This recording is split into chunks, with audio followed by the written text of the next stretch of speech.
নিজেরাই দেশের জমিদারি দখল নিতে চাচ্ছেন। মনে রাখবেন, জুলাইয়ের দুইটা স্লোগান ছিল বড় শক্তিশালী। একটা ছিল উই ওয়ান্ট জাস্টিস, আরেকটা ছিল দেশটা কারো বাপের নয়। এ দেশ বাংলাদেশের জনগণের।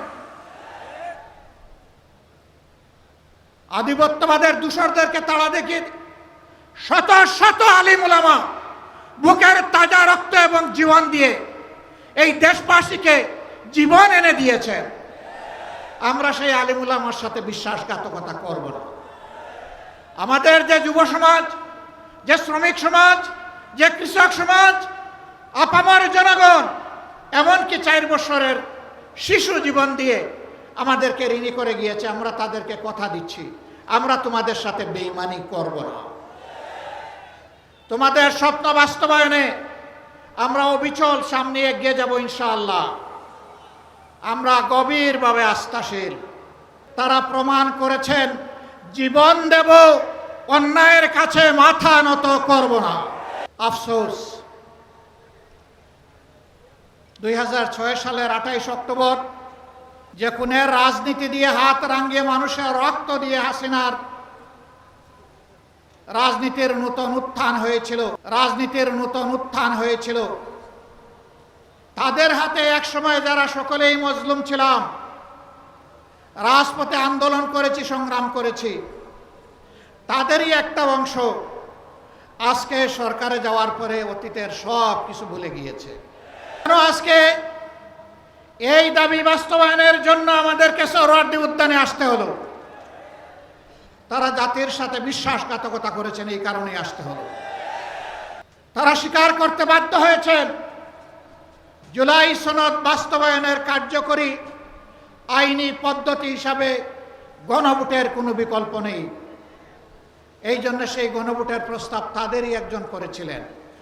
তাদের নেতা নির্বাচনী প্রচার অভিযানে শহীদ আবু সাঈদের স্মৃতিবিজড়িত রংপুরে গিয়ে বলেছিলেন, প্রিয় দেশবাসী, ভোট দিবেন দুটা, একটা দিবেন আমাদের মার্কায়, আরেকটা দিবেন গণভোটে।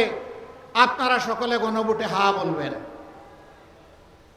এখন তারা বলছেন গণভোট অবৈধ। পার্লামেন্টে আমরা জিজ্ঞাসা করলাম, এটা কি নির্বাচনের পরে অবৈধ হলো না আগেই অবৈধ ছিল? তারা কোনো সময় বলেন আমরা 4টার মধ্যে 3.5টা মানি, কোনো সময় বলেন যে পুরাটাই অবৈধ। আমরা বলেছি পার্লামেন্টে, আপনারা দেখেছেন, একই আদেশে 2টা ভোট, গোশত হালাল কিন্তু শুরুয়া জুল হারাম। এ সুবিধাবাদী মানসিকতা। আমাদের সম্মানিত সহকর্মী এবি পার্টির চেয়ারম্যান বলেছেন, 71 সালে জনগণের রায়কে অমান্য করার কারণেই একটি যুদ্ধ অনিবার্য হয়ে উঠেছিল। যারা রায় অস্বীকার করেছিলেন তাদের পরিণতি ভালো হয়নি। এবারও যারা রায় অস্বীকার করছেন তারা নিজেদেরকে মুক্তিযুদ্ধের অবিসংবাদিত অংশ মনে করেন। আমরা বলি সেই মুক্তিযুদ্ধকেই সম্মান করে আবার রায়টা মেনে নেন। এই রায় মেনে নিলে আমরা এই স্টেজে দাঁড়িয়ে এই দাবিতে আর বক্তব্য দেব না। কিন্তু এই রায় যদি না মানেন, মহান আল্লাহকে সাক্ষী রেখে বলছি, এই রায় বাস্তবায়ন না হওয়া পর্যন্ত আমাদের আন্দোলনে আমরা কোনো ধরনের বিশ্রাম নেব না। আন্দোলন চলবে সংসদে, আন্দোলন চলবে রাজপথে। নাহিদ ইসলাম বলেছেন, একসময় রাজপথ আর সংসদ প্রয়োজনে একাকার হয়ে যাবে। রাজপথ আর সংসদ একাকার যেদিন হয়ে যাবে, সেদিন বালুর বাদ দিয়ে নদীর জোয়ার, সমুদ্রের জোয়ার থামাতে পারবেন। ফ্যাসিবাদীরা বিভিন্ন ন্যারেটিভ তৈরি করে, বয়ান তৈরি করে জাতিকে বিভক্ত করেছিল। আর আপনারা নির্বাচনের আগে বলেছিলেন, আমরা নির্বাচিত হলে, সরকার গঠন করলে সবাইকে নিয়ে আমরা সরকার গঠন করে দেশ চালাবো। এখন আপনারা কি করছেন? এক দলকে পাঠিয়ে দিচ্ছেন পাকিস্তানে, আরেক দলকে পাঠিয়ে দিচ্ছেন পেশোয়ারে, আরেক দলকে পাঠিয়ে দিচ্ছেন আরো কোনো দেশে, আর নিজেরাই দেশের জমিদার। ইনশাআল্লাহ আমাদের নয়, জনগণের বিজয় হবে ইনশাআল্লাহ। যেই 70% জনগণ ফ্যাসিবাদের বিরুদ্ধে দৃঢ় অবস্থান নিয়েছে গণভোটে হ্যাঁ বলে, সেই জনগণের বিজয় হবে। নতুন করে কেউ ফ্যাসিবাদ কায়েম করতে গেলে তাদেরকে অনুরোধ করব, নিকট অতীতের যাদেরকে এখন বুকে টেনে নিয়ে আপনারা এই নির্বাচনের বৈতরণী পার হয়েছেন, যাদের হাতে পায়ে ধরে ইঞ্জিনিয়ারিং করে ক্ষমতায় এসেছেন, তাদের পরিণতি থেকে শিক্ষা গ্রহণ করুন। সম্মানিত ভাই ও বন্ধুগণ, তারা সংসদে দাঁড়াইলেই বলেন একটা সুষ্ঠু নির্বাচনের মধ্য দিয়ে গঠিত সরকার।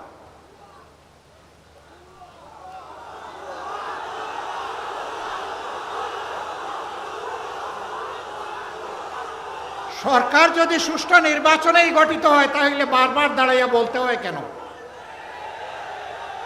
ম্যাকিয়াভেলির একটা কথা আছে, তুমি যদি কোনো মিথ্যাকে এস্টাবলিশ করতে পারো, তাহলে একবার বললে হবে না, শতবার বলতে থাকো।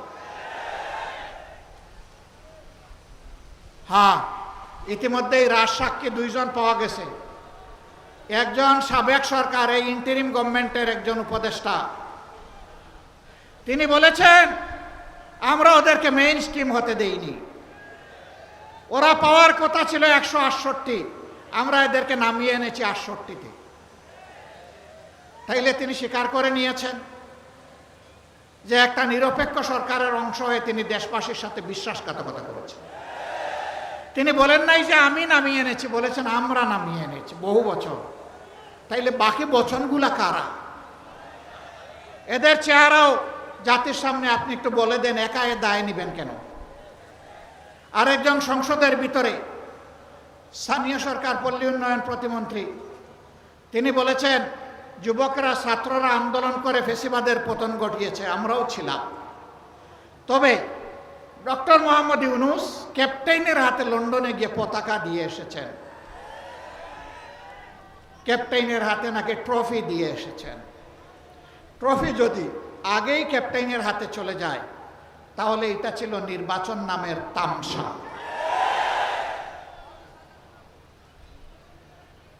তারা স্বীকার করে নিচ্ছেন মৌলানা মামুনুল হক সংসদে গেলে কি হতো? যা হতো এর ভয়েই তাকে আটকে দেওয়া হয়েছে। কয়দিন, কতদিন আটকাবেন? ইনশাআল্লাহ